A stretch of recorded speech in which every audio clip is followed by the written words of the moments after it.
¿Cómo está nuestro amigo Joel? Hola Mario, un saludo para ti y para todos los amigos. Muy bien, ¿cómo estás Igu- tú? Igualmente, shalom, shalom. Sé que estás en Florida, ¿no? En Estados Unidos ahora. Sí, sí, estoy en Florida por un tiempo, así que bueno. Saludarte, saber cómo estás, saber que estás bien de salud, bien de energías, estudiando mucho. Y esto es lo más importante, ¿no? Que estás ahí avanzando. Así es, muchos proyectos, muchas sorpresas que van a venir para todos los amigos, siempre trabajando, pensando en todos ellos y besando que sí, que van a venir muchas sorpresas. Así Cosas es, buenas. así es. No podemos revelar esas sorpresas que tienen que ver con la escuela, así que bueno, ya las sorpresas se revelarán en su momento. Bueno, querido Joel, mira, yo para de alguna manera ponernos en carrera, he traído dos libros, para empezar. He traído uno que es un libro muy misterioso, que es el Shoshana Sodot, La Rosa de los Misterios. Aquí lo pueden ver, donde hay 2000 mantras mágicos, del siglo XVI, seguramente estos mantras mucho más atrás, y otro libro de Kabbalah Masid. Por lo tanto, venimos preparados para este encuentro. A mí me gustaría encuadrar, porque hay dos temas que aquí se mezclan. Un tema es la magia negra y otra es los exorcismos. Yo no sé con cuál de los dos tú quieres empezar para tratar de ordenarnos. Podemos empezar por el tema de la magia. Perfecto. Entonces, magia negra versus magia blanca, porque yo muchas veces digo que la cábala es magia blanca. Bueno, no sé si es que debamos empezar por términos o hablando un poquito en general también del tema. ¿Quieres empezar tú o quieres que yo abra? No, no, no, yo puedo empezar. A ver, el tema de magia negra, magia blanca, al final estamos hablando del mundo de las clipot y de la realidad del mal encarnado, ¿no? Es decir, que cuando se está hablando de magia negra es con una intencionalidad negativa de desviación de las energías. Quizás el concepto claro para mí es que alguien que está en estos temas de magia negra sabe conscientemente que está intentando provocar un daño, intentando cambiar el orden de la naturaleza y llevar las energías a sitios negativos. Este sería para mí el primer concepto de este tipo de eventos, ¿no? Y sobre todo el segundo, que me parece muy interesante, que es un concepto de Moshe Idel con respecto a esto, eh, que tú lo conoces muy bien porque también lo has estudiado mucho.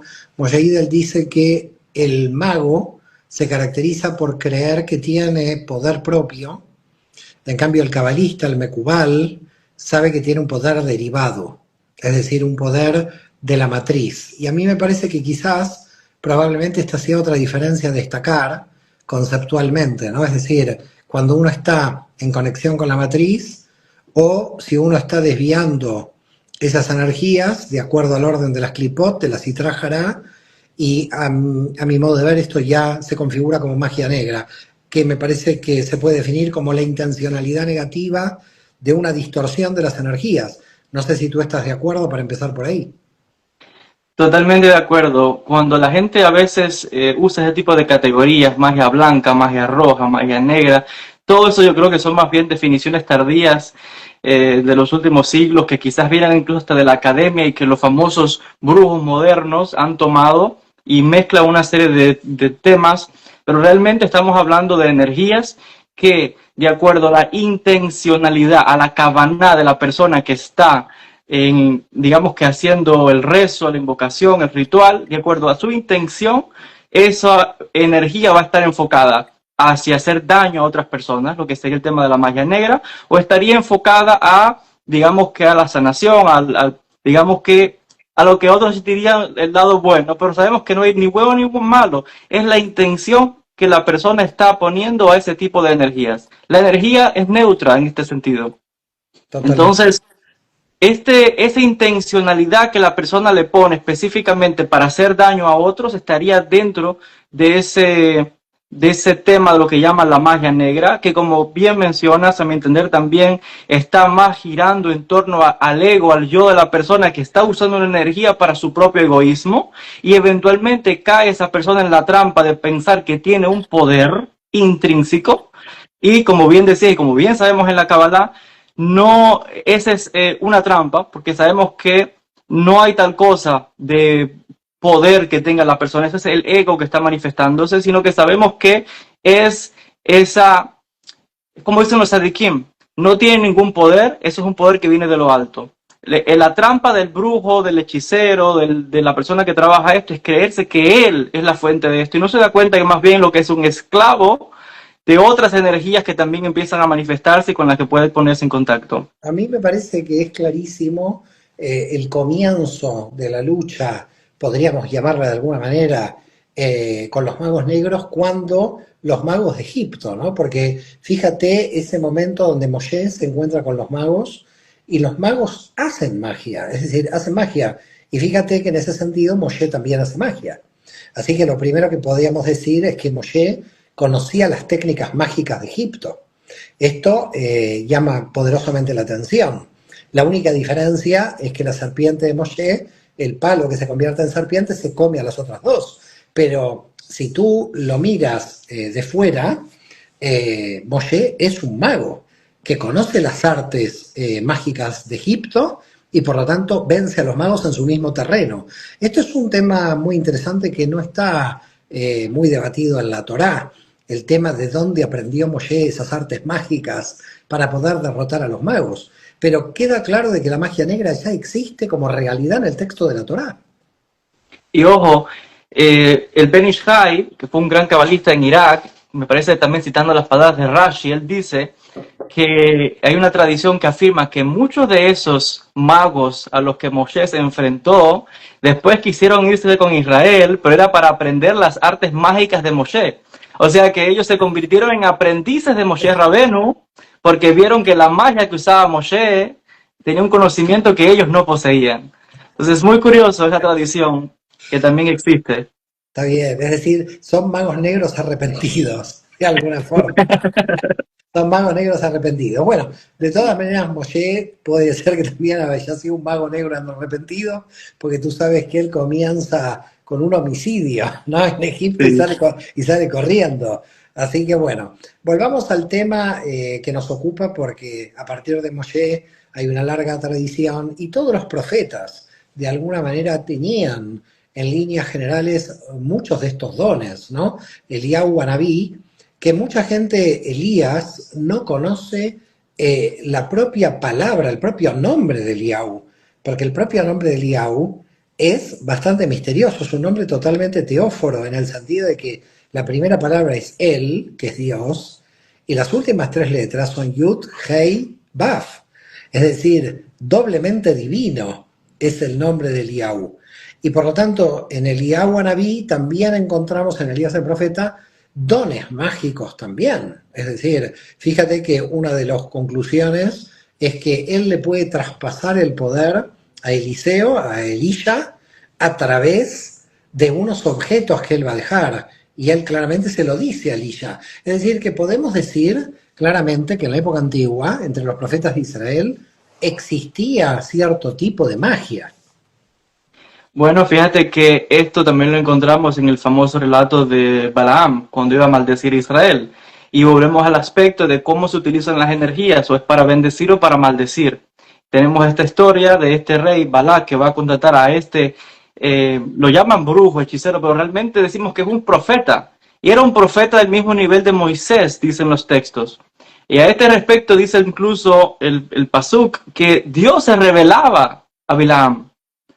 Y lo interesante de esto fue que, y es lo que hablábamos ahorita, el ego de pensar que es uno, pero en la historia de Bilam se demostró que cuando fue a intentar maldecir, de su boca salieron palabras de bendición y son una de las bendiciones más hermosas que están en la Torá al pueblo de Israel. Lo cual demuestra que por encima de la intencionalidad incluso está la fuente de donde viene todo esto. que es al final la voluntad suprema que se va a manifestar, Así como en el es. caso de Bilam. Estamos hablando de que la magia negra sería un cortocircuito que en el plan general, diría Luzzatto, es necesario, porque visto del plan general, ese cortocircuito es necesario para que venga el electricista y lo repare, porque si no, no podemos saber cómo hacer el ticum, y por lo tanto es necesario. Pero fíjate que tú dijiste algo que me parece clave, y es el problema del yo y el problema del ego a la hora de la intencionalidad negativa, ¿no? A la intencionalidad negra. Porque tú puedes admirar a una persona y por lo tanto le estás enviando bendición, y puedes envidiar a una persona y por lo tanto le estás enviando maldición. Por lo tanto, es como tú dices, el mismo tipo de energía, que toda energía es neutral, pero la intencionalidad hacia dónde se va. Ahora, tenemos que entrar en casos, yo te diría más bien prácticos, porque lo que sucede entre todos nosotros los mortales es que llegamos a un nivel de sensibilidad donde mucha gente te dice, mucha gente hipersensible muchas veces, de que sienten esa energía negativa, la sienten inclusive como presencias. Es decir, ya no estamos hablando de energías negativas en cuanto a un desplazamiento de energía, sino que estamos hablando de entes negativos. Es decir, cuidado, de aquí entramos a otro tema. Es decir, un tema es desplazo o me desplazan energías negativas, entonces son energías que se están desplazando en la energía más allá de la materia, y otras es directamente entes subjetivos con una baja vibración que de alguna manera están influenciando negativamente. Yo creo que aquí entramos en otro campo, en otro aspecto de la realidad, y es una realidad de mucha gente, es decir, mucha gente siente estas entidades negativas. De hecho, no quiero ser autorreferencial, pero en algún momento de mi vida he sentido ese tipo de presencias negativas en vivo y en directo. Por lo tanto, tampoco tengo que hacer referencia al exterior. Ese tipo de entidades negativas claramente existen. Entonces, vamos a la afirmación. ¿Existen estas entidades negativas? ¿Tú cómo las ves? ¿Y tú cómo entiendes desde el punto de vista de la Kabbalah que operan? Bueno, de que existe totalmente, porque ahí comparto también lo que dices. Yo creo que muchos de nosotros hemos experimentado, hemos visto, hemos sentido de alguna manera a estos seres, a estas entidades que se mencionan, aparecen ya en la Torá, aparecen en el Tanaj, aparecen en el Talmud y aparecen en los textos de la Kabbalah. Porque pienso que vamos a presentar, yo creo que algunas definiciones. Cuando hablamos en la Kabbalah, en el mundo judío, de la brujería, el tema de la magia, estamos hablando de Kishufim. Estamos hablando de diferentes niveles de acercamiento, como bien dices, a lo más, a las energías más naturales que están relacionados con el tema de la brujería, porque fíjate que incluso el tema de la brujería es más lo que tiene que ver con encantamientos, temas de amor, que básicamente no es muchas veces para hacer daño, aunque pueda también haber esa intencionalidad. Pero ya hay un tipo de nivel más profundo, que es el que llamaríamos ese de magia negra, que también entra en contacto con ciertas entidades, que sería aquellas personas, por ejemplo, que trabajan con los shedim, que trabajan con lo que la gente llama demonios. También hay aquellos que trabajan con muertos, pero trabajar con muertos específicamente en el lado de la magia negra es ponerse en contacto con personas que en vida estaban tan envueltos, como decías al principio, en las clipot, en el lado del mal, que cuando pasan al mundo de las energías mantienen su misma esencia, y las personas que encarnadas se dedican a estos trabajos son los que contactan, invocan, hacen pactos con esas personas fallecidas para continuar alimentando esa energía, porque eso está alimentándose constantemente. La energía del vivo está dando la energía al muerto. Yo solamente te voy a decir algo que no lo dije en ningún diálogo, y me hiciste acordar y no lo dije porque, claro, llega un momento que uno no puede contar todo, pero a medida que pasan los años me parece que uno o pierde la vergüenza o revela los secretos. Pero yo fui muy consciente, mira, esto me sucedió en el 2018, así me acuerdo claramente, agosto del 2018, que sentía una energía negativa muy profunda, una presencia negativa. Y esta presencia negativa pude detectar de qué muerto era. Así que cuidado, pude detectar de qué muerto era. Ahora, lo más impresionante que me sucedió, no me sucedió nunca algo igual, no me volvió a suceder, es que apareció el alma de mi madre y el alma de mis dos abuelos como una especie de palos, les vi así, persiguiendo, claro. Yo, seguramente la gente dirá, este hombre ya enloqueció, ¿no? Pero lo sentí de una realidad tal. Entonces, aparentemente del otro lado, las energías positivas y las negativas también se enfrentan. Es que los mismos desequilibrios que estamos experimentando en esta encarnados son los mismos desequilibrios que si no se trabajan aquí, las almas se llevan esos desequilibrios. Entonces, continúa desde el mundo espiritual, hay espíritus que al fallecer continúan apegados a esta realidad, están apegados, como decimos, a la materia, a una casa, a un objeto, a un lugar, y por eso son los famosos casos de casas embrujadas, de objetos malditos, y de cómo, ojo, muchas de estas cosas la gente a veces los tiene, los hereda y no sabe dónde estuvo ese lugar, qué rezos se le hizo a esas cosas. Y lo mismo que se hace para el lado oscuro, también se hace para bendición, porque sabemos que existen objetos sagrados de Ketushá, de santidad, símbolos. Por eso es que en el tema de los exorcismos, vemos como los temas se mezclan ahí, en el tema de los exorcismos los símbolos son tan importantes muchas veces para repeler estas entidades o para atraer, si se quiere, a estas entidades. He traído algunos símbolos, no les quiero asustar a los que nos están oyendo, pero este tipo de símbolos repelen con una fuerza increíble. De hecho, yo trato de no utilizarlos básicamente casi nunca. Los he abierto a los fines de este diálogo.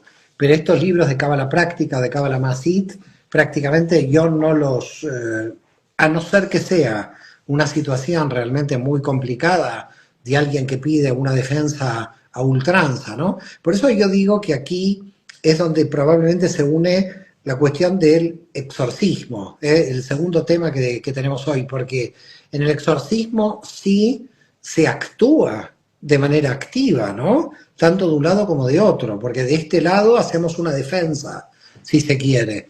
Porque claro, lo peor que te puede pasar es combatir esta magia negra con magia negra, porque al final puedes caer en una paranoia de tal característica que no estés defendiendo. Por lo tanto, desde el punto de vista de la Kabbalah hay que protegerse, hay que hacer realmente una defensa. Ahora, en muchos puntos de Kabbalah práctica que realicé hace muchos años, me di cuenta en la experiencia, esto no lo leí de ningún libro, fue mi propia experiencia, que cuando tú asumes una gran defensa a través de todas las defensas que nosotros podemos tener, los magos negros rebotan contra estas defensas y ellos de alguna manera quedan mal, es decir, es como un rebote de la energía. Yo no sé si tú en algún lugar lo has leído, yo particularmente dentro de la Cábala no lo leí, pero he experimentado que ante defensas frente a este tipo de energías negativas, hay un rebote hacia ese mago negro que finalmente puede tener un problema de salud o puede tener una desgracia, no porque uno realice nada activo contra el otro, sino simplemente porque le rebota la energía, ¿no? Sí, sí lo he leído, sí, está en varios textos. De hecho, ahorita mencionabas a Lutzato, en Derech Hashem. Lutzato dice que una persona que eso mismo está trabajando en el tema de la santidad, en el tema que desarrolla su propia espiritualidad, que saca esa conexión, esa coespiritual, esa persona automáticamente es amada desde el cielo, y toda brujería, magia negra que se le envíen a esa persona no le hace efecto ninguno, sino que se les regresa a quien lo está enviando. Porque aquí hay que entender algo muy importante. Incluso el brujo, el mago, todas esas personas, ellos tienen claramente definidos de que no pueden hacer nada si desde el cielo no se le da un permiso para que opere sobre la persona a la cual le van a hacer el ritual, la magia negra, etc. Si la persona tiene ciertos desequilibrios que ha abierto una puerta a esa energía, o sea, se ha puesto el mismo nivel de frecuencia de esa enviación, entonces esa magia es efectiva. Y eso es otra cosa. Muchas personas viven como un poco paranoicas, con temor, de que eso le afecte. Bueno, le afecta si usted automáticamente se está autosaboteando y poniéndose al nivel de esa frecuencia, porque eso no es más que una energía que está siendo enviada. Y si usted tiene un nivel de protección más elevado, no va a llegarle. Pero si usted cree, usted está poniéndose al mismo nivel de esa frecuencia, está sintonizando con esa energía y le va a entrar a la persona. Pero alguien que está automáticamente conectado a libros de santidad, la persona que está en la Kabbalah, no le entra ese tipo de energías porque automáticamente sabemos que el que está estudiando la Cábala, el que está en texto de santidad, vienen seres espirituales, vienen sadiquín, vienen almas de grandes cabalistas. Del cielo esa persona tiene un gran mérito y sabemos que hay muchas cosas que uno hace para protegerse, rezos, etcétera, que automáticamente crean lo que llamamos en la Kabbalah makifim, envolturas, son una especie de protecciones que la persona tiene que ninguna magia negra puede afectarle. De hecho, por ejemplo, los brujos que trabajan con el tema de enviación de muertos. ¿Cómo opera eso? Imagínate que alguien hace un ritual como eso y envían a un espíritu. Ellos esclavizan a esos espíritus y los envían a la casa de una persona a hacerle daño. Pueden incluso seguir el rastro de una persona a través de las vestimentas, etc. Pero ¿qué sucede? Ese muerto que le envían para hacerle daño llega hasta la puerta de la casa de la persona. Y ese muerto no puede entrar. Si ve que ese hogar es una casa, como decíamos ahorita, de protección, de espiritualidad, hay rezos, hay conexión espiritual, está en la espiritualidad de esa familia y de ese hogar. Ese espíritu se puede quedar ahí por tiempo esperando la oportunidad para entrar. Que es cuando uno, a veces consciente o inconscientemente, por algo que ha hecho, da cabida. Muchas veces por el juego famoso de la Ouija, muchas veces es por usar mantras, incluso en la Kabbalah, la gente que está en la Kabbalah sin ese aspecto ético, pensando que es un juego, y está dando entrada a esas energías y es cuando le va a afectar ese tipo de entidades. Pero no puede afectar una magia negra, una brujería, por muy fuerte que sea el brujo que sea. No puede afectar a una persona que está en Kabbalah, que está en santidad, que está elevándose espiritualmente, porque automáticamente del cielo lo protegen.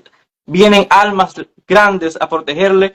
Entonces, es imposible que le entre. No imposible, pero muy difícil. A veces hay que establecer una doble protección, ¿no? Porque me parece que cuando no te afecta directamente la energía directamente a ti, hablo del makif de toda la familia, porque lo que hace la magia negra en general es que cuando no te puede de alguna manera afectar a ti, puede afectar al entorno y desequilibrar el entorno.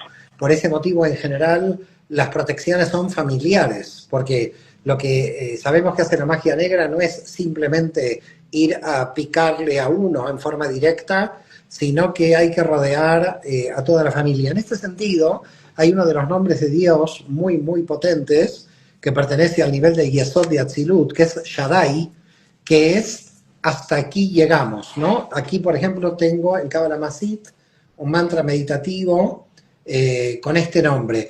Pero claro, habría que tratar también de evaluar claramente los niveles, porque como tú bien dices, en un primer aspecto creo que depende mucho de nuestro ticún personal, de que estas energías no entren antes de ir a amuletos, exorcismos, etc. Es decir, para mí hay que hacer el trabajo personal primero para estar fuerte uno, y luego, si uno está fuerte y ve que esto sigue entrando, bueno, tratar de ver, porque indudablemente todas estas energías tratan de buscar una fisura dentro del sistema para poder de alguna manera filtrarse, si no, no pueden entrar. No pueden entrar, pero pueden entrar en los que te rodean, ¿eh? Es decir, pueden utilizar a los que te rodean para emocionalmente atacarte. Totalmente, y por eso es que yo mencionaba incluso incluir el aspecto de la cábala, del tema de personas que si no has hecho ese trabajo o no estás trabajando en ti, porque ya sabemos que es un proceso continuo, y entras a la cábala pensando que es magia, pensando que es juego, estás exponiendo ciertas cosas. Yo recuerdo perfectamente en ciertas clases de cabalistas en Jerusalén que hablaban de esto, porque ya sabes que en la cábala existen ciertas cosas como son las hashbaot, adjuraciones, donde se invoca a ciertas fuerzas espirituales y se le obliga para que haga lo que la persona está pidiendo.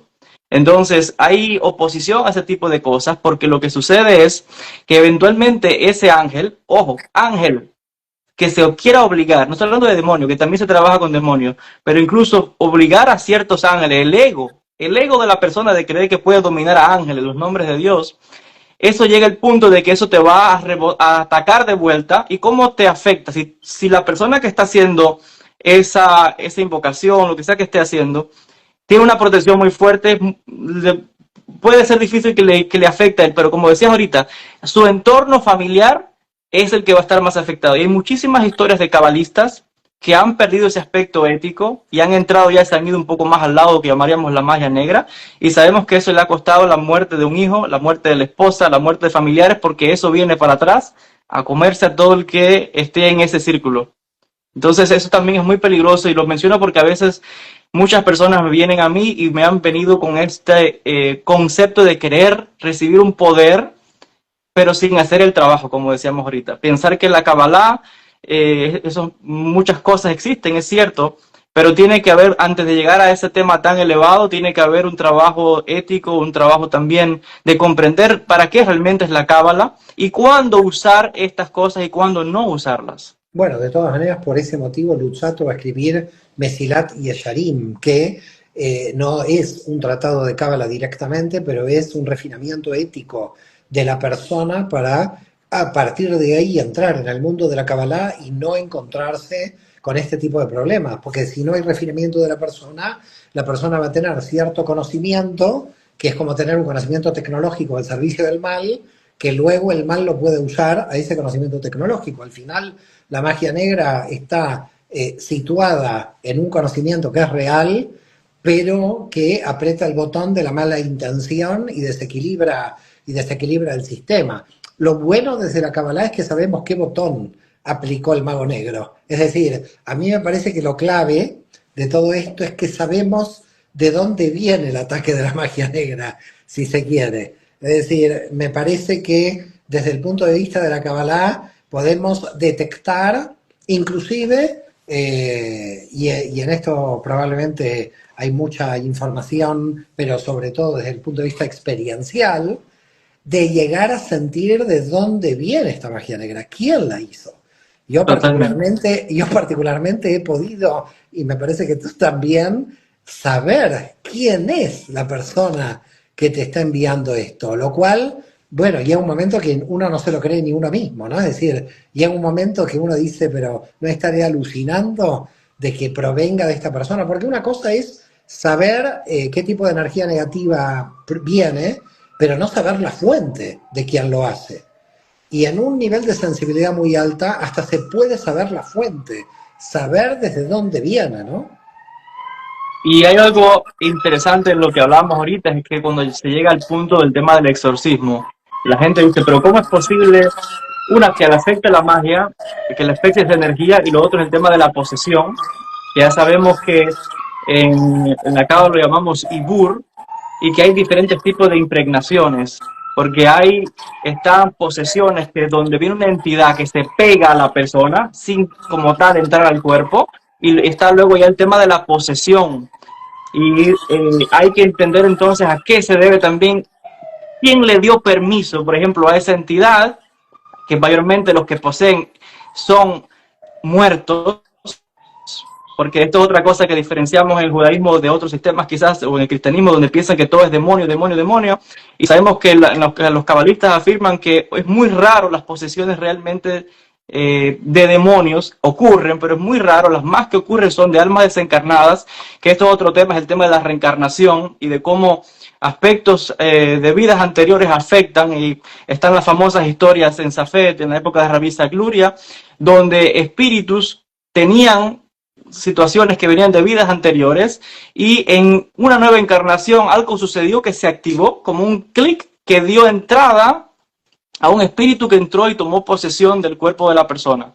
Entonces, algo muy interesante con eso es que nada puede entrar a la persona si ya no existe dentro de la persona una energía que es similar a la energía que va a entrar. Mucha gente le puede costar aceptar esto. Es decir, pero ¿cómo voy a decir que la magia negra me afectó? ¿Es que había algo oscuro en mí? Pues sí, es que en todos nosotros están esas clipotes que tenemos que trabajar, y la energía que va a venir y va a entrar es porque ya es similar a la energía que existe dentro de nosotros. Por eso la importancia de la ketushá, de purificarnos, de sacar todas ese tipo de actitudes, de egos, de envidias, de celos, de todo, de iras, que son los que causan esos portales a que uno se haga vulnerable. Entonces, estos son algunos factores a tener en cuenta. Decía de que lo que entra es porque del cielo se permite, hay una conexión ahí entre esa energía, entre esa entidad y la persona que está siendo afectada. Entonces, y yo A mí, también quisiera decir algo muy sí, interesante. dime, porque yo quería ir por el tema de exorcismos escritos en Safed, pero bueno, tú vamos a donde tú quieras. Bueno, ahí voy también y que quiero decir algo. Fíjate que este tema lo estudié el año pasado. Y el tema de los exorcismos, el tema de los demonios, no todo a veces del lado oscuro como la gente piensa, porque si vamos a Safed, sabemos que hay posesiones, que le llamaríamos posesiones buenas, donde cabalistas activamente estaban buscando ser poseídos por almas de grandes cabalistas. Entonces vuelvo a decir, ese tema de bueno, mal, luz, oscuridad, son temas relativos a la oscuridad o lo que ya esté dentro de la persona. Pero sabemos que activamente existen posesiones o iburim positivos de almas de grandes sadikim que entraban en grandes cabalistas, como ya sabemos, Rabbi Yosef Karo, Rabbi Isaac Luria, que se conectaba con el alma de un gran Tana, Rabbi Jaim Vital. Entonces, no sé si por ahí es un poco lo que ibas a comentarme.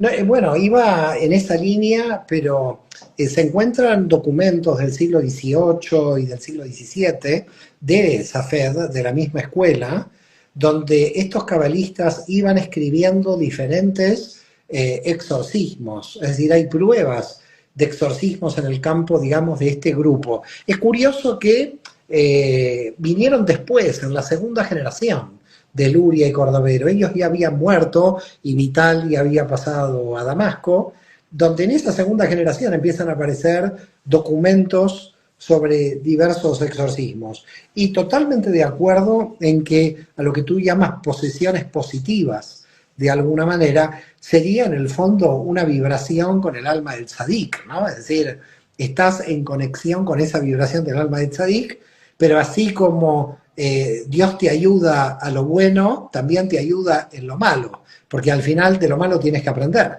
Entonces, la cuestión es cuándo termina el aprendizaje en lo malo, porque al final, recordemos algo, todos tenemos que terminar en el tikkun.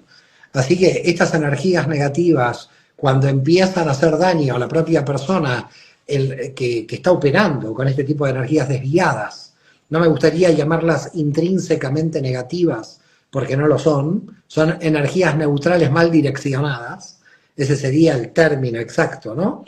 Esas energías neutrales mal direccionadas, que las llamamos energías negativas, al final están a disposición de ponerlas en un buen sitio. Al final, el mago negro arrepentido, es decir, el clipótico que hace teshuvá, para llamarlo de alguna manera, ese clipótico que hace teshuvá, luego se relaciona con las mismas energías neutrales para llevarlo a buen término, para encauzarlas, ¿no? Porque de alguna manera sabe que no las tiene que utilizar para el mal. Eso me hace acordar a los apócrifos del Nuevo Testamento cuando Jesús iba matando niños por ahí y le dicen al padre y a la madre, pero este niño tiene poder. Si lo refinan, va a ser un hombre con muchos milagros. No sé si has leído algunos apócrifos del Nuevo Testamento, Sí. donde el pequeño Jesús era como un Chucky, digamos, iba matando niños por ahí. Y le dice Gamaliel, escúchame, ponga a este niño con los dones que tiene al servicio del Tikkun Olam, porque va a ser una gran persona, un gran rabí. Claro, parece que leerse muchos de los apócrifos para que se entienda que la niñez de Jesús, qué indisciplinado que era, ¿no? Pero lo que nos está mostrando para mí esos apócrifos es que de repente una persona cuando es joven o cuando es niño no controla las energías y tiene muy difuso el bien y el mal, tiene muy difuso la cuestión ética.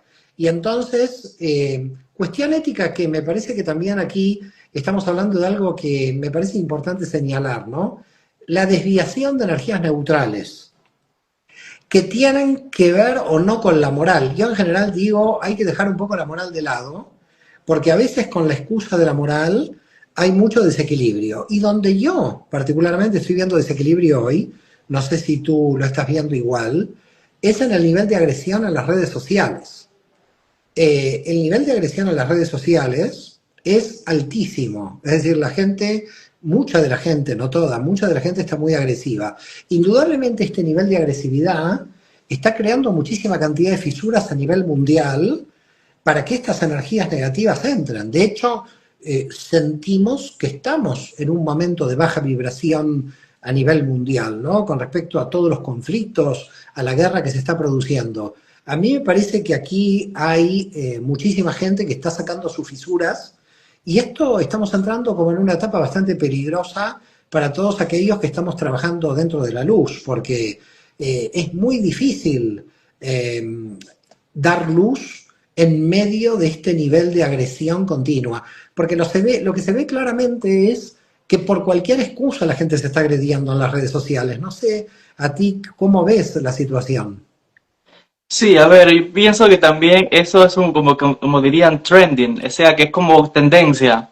A veces, muchas las veces, quizás por falta de sentido, busca darle sentido a su vida a través de esa agresividad, llamando la atención, seguidores, tantas cosas, lo cual demuestra otra vez un bajo nivel de conciencia. Volviendo otra vez a la historia que contabas ahorita de ese niño que va haciendo mal en el mundo, pero eventualmente tiene una fuerza que la puede redireccionar para el bien. Entonces, encontramos un tan sinsentido en las personas, tanta confusión de espiritualidades, de ideologías, y por eso es tan importante estos diálogos, porque otra vez podemos ver de que puede haber conexiones con otros sistemas espirituales, pero estamos presentando acá cuál es la visión que tiene la Kabbalah y que diferencia todas esas nuevas tendencias de la nueva era y todo ese tipo de ideas que ni yo entiendo mucho esas cosas, pero hay personas que vienen con una confusión muy grande, que vienen con una frustración también, y muchas veces la manera de liberar esa energía es a través de esa expresión, pero esa expresión es en el ataque, porque quizás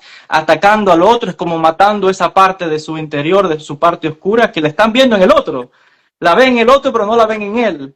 Entonces, yo por eso decía que el trabajo de elevación de la conciencia, el trabajo del tikkun, es fundamental. Es lo mismo que, vamos a volver otra vez al término de los shedim. La palabra shedim, si te fijas, es shin dalet, pero si le agregas una yud, es shaddai. Si le agregas la yud, estás haciendo el tikkun de esa entidad. Entonces, ojo, shaddai es uno de los nombres de Dios. Decíamos ahorita, citabas a Luzzatto, y esto lo explican también los Mekubalim, que realmente la diferencia entre un ángel y un demonio es simplemente la posición donde está. Luzzatto dice que la palabra para Kishufim viene de, la idea es de las fuerzas que se oponen como a las huestes de los ángeles. ¿Pero qué quiere decir oponerse? No es que estén en una lucha, son enemigos, no, al final todos responden a la divinidad, al Ein Sof. Pero lo que está indicando acá es que opuesto significa dos caras de una misma estructura. Es como mi mano. Estás viendo el exterior, pero no estás viendo el interior. El interior y el exterior forman mi mano. El ángel y el Shet es la posición donde está actuando esa energía. Y ya sabemos que por la experiencia en los textos bíblicos, muchas de estas fuerzas espirituales que los llamamos ángeles, cuando están en lo que nosotros definiríamos haciendo acciones de bien, le decimos, uy, qué bueno. Pero cuando los vemos en destrucción, como en Sodoma, Gomorra, y como vemos en diferentes pasajes, diríamos, uy, qué malo. Realmente en la Kabbalah no hay una definición como esa, sino que esos ángeles que están ahora en posición de Kepurá, en posición de Din. Entonces lo que sucede con muchas personas hoy en las redes sociales es que están en posición de Kepurá, pero no comprenden que tienen un potencial muy grande de esa Kepurá, esa fuerza tan grande, poder redireccionarla para el tikkun personal. Entonces es realmente muy interesante, como te decía, al ver los términos, Shedin, Shed, la Yud, Claro, lo el que potencial pasa, que todo ser humano tiene es lo que, grande, pero lo hay que que volverlo al sucede camino Lo del que tikkun. sucede es que cuando el mal se mezcla con la inteligencia es donde está el problema, ¿no? Porque cuando la Binah y la Jochma están cortadas de alguna manera, no están oscilando, y la Binah está al servicio simplemente del ego o de la cuestión de la materia, porque claramente simplemente se utiliza el dat inferior, ¿no? Es decir, una conciencia inferior, o podríamos llamar Mohim de Katnut, que solamente exista algo totalmente estrecho, casi la estrechez de Mitzrayim, casi la estrechez de Miras, que no te permite, digamos, ver más allá. Claro, el mundo de la fragmentación es un mundo muy complicado, porque todos venimos de una familia, de una tribu, de un pueblo, de una nación, de una religión, de una ideología.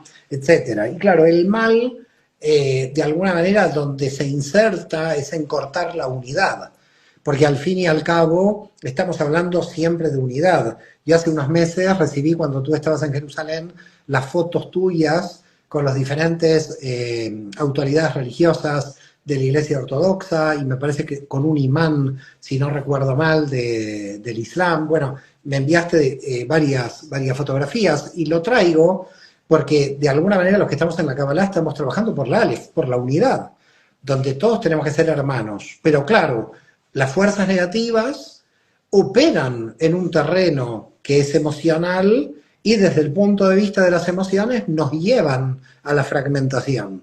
Entonces, claro, aquí está el problema, ¿no? Es decir, yo creo que como humanidad estamos fisurados a partir de emociones tribales y no logramos ver la emoción de la humanidad en general. Y yo creo que es ahí donde las fuerzas negativas hacen un trabajo, hacen una fiesta, yo diría. Lo que habría que hacer es ir cortando nuestras diferencias a nivel de la fragmentación para llegar a la unidad. Mientras no tengamos conciencia de unidad, el mal va a seguir operando, porque en cuanto hay división, el mal entra en esa división, no solamente en nuestra división interna, en nuestras fisuras internas, sino en nuestras fisuras como humanidad, que esto es lo grave. Ahora, indudablemente las fisuras de la humanidad son fractal de nuestras fisuras. Es decir, nosotros somos los que estamos fisurados por los cuales entra el mal, ¿no? Muchas veces yo digo, si en un país hay tantos litigios por divorcios, donde hay guerras campales entre ex maridos y ex esposas, ¿cómo no va a haber conflicto entre las naciones si dos personas no se pueden arreglar? Entonces, claro, yo creo que el trabajo es empezar con uno, buscar que no existan estas fisuras dentro de uno y buscar que tampoco existan las fisuras en los demás. Bueno, nadie va a evangelizar al otro para que el otro no tenga fisuras. Pero al final darse cuenta de que si alguien tiene una fisura, esta fisura no lo va a dejar en paz. Porque al final esta fisura es una oportunidad de rectificación. Y por eso, como bien decías ahorita, el trabajo aquí es regresar a la Aleph. El trabajo es que las personas no tienen conciencia de esa unidad como humanidad. Hay una mayor conciencia que se puede comprender, pero es el trabajo realmente que hay que hacer. La persona tiene conciencia de su yo separado, independiente, pero no tiene conciencia de que estoy conectado con el vecino, con el otro que está en China, en otro país, aunque no sepamos, y hoy lo estamos viendo con la tecnología, con el globalismo, donde vemos que un conflicto en una parte del mundo nos afecta en otras partes. Entonces, el punto de resaltar acá es que hay conciencia como ente separado, independiente. Otra vez volvemos al punto de la Sefirot al inicio de la creación.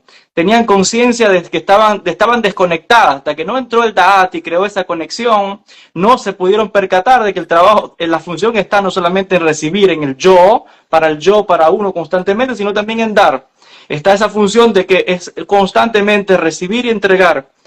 No se trata de anular el yo, no es anular quienes somos. Se trata de que hay momentos de expansión y regresamos perfectamente a quienes somos, a nuestra esencia. Pero reconocemos la importancia y reconocemos que tenemos esa conexión con el otro.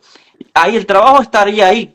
Hacer, que es un trabajo individual, pero buscar ese punto de conexión, lo que me conecta con el otro ser humano, con mi hermano, con la otra persona, con otra cultura. A veces yo estaba pensando, te voy a contar algo, antes de entrar a este encuentro, yo estaba pensando, ¿no? El tema de la reencarnación, estaba pensando en este tema. Y digo, mira qué interesante es la vida, que hoy uno puede estar aquí, en este cuerpo, en esta vida, puedes casarte, tener tus hijos, pero no sabes que en otra reencarnación pudiste haber estado en otro país y que biológicamente, quien fuiste, hay descendientes tuyos que ahora son nietos, tataranietos en otros países, se habrá Dios en cuántas reencarnaciones, y tú estás ahora en otro lugar, en otra religión, y puedes estar odiando a quienes en tu vida anterior eran tus nietos, tus bisnietos. Entonces, es otra vez comprender, y comprendo que me doy cuenta que la materia ahoga estas cosas, pero se trata precisamente de esto, de ver cómo la energía está operativa detrás de la materia para ver esa unidad que nos conecta a todos. Y te diría más, yo creo que el secreto está en que las almas vamos rotando en las diversas posiciones para sentir probablemente lo que le hicimos sentir a otras almas, ¿eh? Es decir, yo creo que ahí vamos rotando unas a otras y ahí hay un gran misterio, ¿eh? Ahí hay un gran misterio porque el misterio que tú de alguna manera lo materializas con el análisis, yo creo que tiene que ver con sentir en cada vida una posición diferente, ¿no? Sentir en cada vida cómo se siente alguien en África, sentir como cada vida, ¿no? Es decir, en una vida probablemente pudiste ser cristiano y ahora te traen aquí como judío para que puedas sentir como judío esta realidad. Estoy totalmente de acuerdo en que esta rotación intracivilizatoria, para llamarla de alguna manera, nos tendría que hacer reflexionar sobre la unidad energética que tenemos, más allá del campo de la materia. Shoshan Sodot, esta obra que he traído, tiene 2000, bueno, diríamos, no sé si llamarla términos mágicos o recetas mágicas, y realmente es impresionante cómo los cabalistas lo que hicieron, por lo menos en esta obra, que está muy poco estudiada, yo me la he propuesto estudiar de aquí a un año, si Dios quiere, porque volvía con Luria, siempre me atrae Luria, espero que no sea un libur que tengo ahí, pero siempre caigo con Luria. No sé si Luria me lleva o yo voy a Luria, pero tengo que independizarme ya de Luria, voy a ver si lo logro. Pero me parece que lo impresionante que tiene la Cábala en este sentido es cómo establece una focalización de dónde está el desequilibrio. Es decir, los Mekubalim lo que han hecho y que me parece realmente muy curioso es cómo a través de la Kabbalah ellos fueron detectando los niveles de energía y de desequilibrio, ¿no? Te voy a comentar una cosa muy extraña. No sé si vas escuchando sonidos Sí, detrás de ambulancias y demás. Nunca aquí pasó nada y estamos haciendo este vivo y van sonando ambulancias y cosas a mi alrededor. Así que bueno, pero a mí lo que me impresiona de todas estas obras, volviendo a las obras de la Kabbalah, es cómo los Mekubalim detectaron, por eso la cantidad de entidades angelicales que tenemos, ¿no? Porque tenemos una cantidad de ángeles que se nos escapa a nosotros mismos. Yo no sé si alguien en la Kabbalah conoce la cantidad de ángeles que hay en la Kabbalah, no hablo de los 72, hablo de lo que está en los libros de Moshe Luzzatto, en esta obra, porque ahí, lo que me impresiona, y aquí, perdón, que quiero cerrar esto, lo que me impresiona es cómo el Mecubal, cómo los cabalistas a lo largo de la historia detectaron por dónde venía el desequilibrio. Y cómo, entonces, hay como muchas recetas mágicas en este libro 2000, y 2000, no estamos hablando de los 72 nombres de Dios, donde pudieron como calcular, viene desde aquí el problema, ¿no? totalmente, totalmente. Solamente quería agregar lo que decías con el tema de los ángeles, que hubo un rabino que se dedicó a compilar el nombre de todos los ángeles que existen en toda la literatura judía. Torah, Talmud, Midrashim, Kabbalah, todo. Se llama Rabbi Rubén Margaliot, escribió un Ah, libro que se llama Malachei Elión. Es una Margaliot. compilación de todos los nombres de todos los ángeles. Está en hebreo y se puede adquirir. Conozco a Margaliot, pero no conocía el libro y si se puede adquirir ya mismo lo estoy buscando, así imagínate cómo estoy. Es decir, compiló, es impresionante, compilar todo, Sí, no sé la toda la cantidad de literatura, ángeles. yo lo he leído, son una barbaridad de listas y listas de nombres de entidades que fue a toda la literatura hebrea y compiló todos los nombres de todas las fuerzas de los ángeles. Es Impresionante, una obra impresionante. increíble. Parece la cábala no termina nunca, ¿no? Parece que siempre aparece un libro más que tenemos que leer. Espero que nos den 200 años de vida para poder leer esto, que la medicina avance para que nosotros podamos llegar a leer los libros de cábala. Para ir terminando, Joel, me gustaría que nos digas algo, que nos puedas contar algo de exorcismos, tanto a nivel teórico como práctico eventualmente, si tenés algunas experiencias prácticas. Me preguntas casos reales que he visto o me preguntas por, no sé, ¿qué me preguntas Lo que específicamente? quieras, lo que quieras, lo que te venga en primer lugar. ¿Cómo pudiste ver casos reales? Cuéntanos casos reales, no es necesario que cuentes cuestiones privadas. Sí, a ver, en el tema de los exorcismos, sí, este es un tema que lo estudié con mis maestros en Jerusalén, que muchas veces he visto este caso. De hecho, es que no quiero revelar detalles, pero mientras estábamos en Jerusalén nos tocó caso de una persona en Jerusalén, un judío, que así de repente cambió totalmente su personalidad y estaba un grupo de cabalistas para hacer un exorcismo, porque también está el tema de los cameos, de los amuletos, ciertos nombres de Dios que se pueden escribir en el cuerpo de la persona. Aquí puedo revelar cosas hasta de Rabbi Ovadia Yosef, que no creía en estas cosas, pero no me quiero ir del tema. Como una vez Rabbi Ovadia tenía un problema en un brazo y vino un cabalista y le dijo, ven que te voy a escribir algo, le escribió nombres de ángeles. Y Rabbi Ovadia no podía mover el brazo y en el medio de un shiur estaba dando una clase y se molestó y dio un golpe en la mesa. Y dice, ¿viste? Pudiste mover el brazo. No sé que no es de exorcismo, pero es para que veas cómo operan las energías de lo que llamaríamos otra vez para sanación o la intencionalidad que se le pone. Sí, he podido presenciar muchas veces el tema de personas poseídas, muchísimas veces, personas poseídas por espíritus, personas poseídas por entidades, pero también he visto personas poseídas a voluntad, que incorporan entidades de grandes maestros.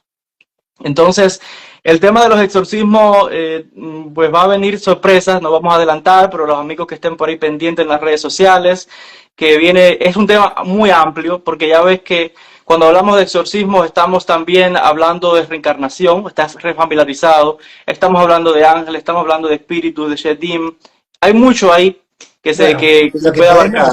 lo que podemos decir que vamos a revelar la mitad del secreto, si quieres, y con esto terminamos, que Joel, si Dios quiere, en la escuela impartirá un curso sobre exorcismos y también sobre magia negra, pero bueno, hay que esperar por la programación de la escuela, pero no se hará rogar y ya en poco lo tenemos aquí. Y bueno, yo agradecerte este vivo que hemos hecho juntos.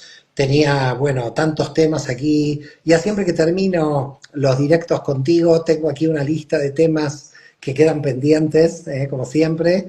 Para mí, un placer pertenecer a esta generación y conocerte personalmente, querido Yael. Igualmente, un abrazo grande y nada, a los amigos que se conectaron también, muchísimas bendiciones, un saludo cordial y nos vamos a ver, nos Y seguiremos viendo.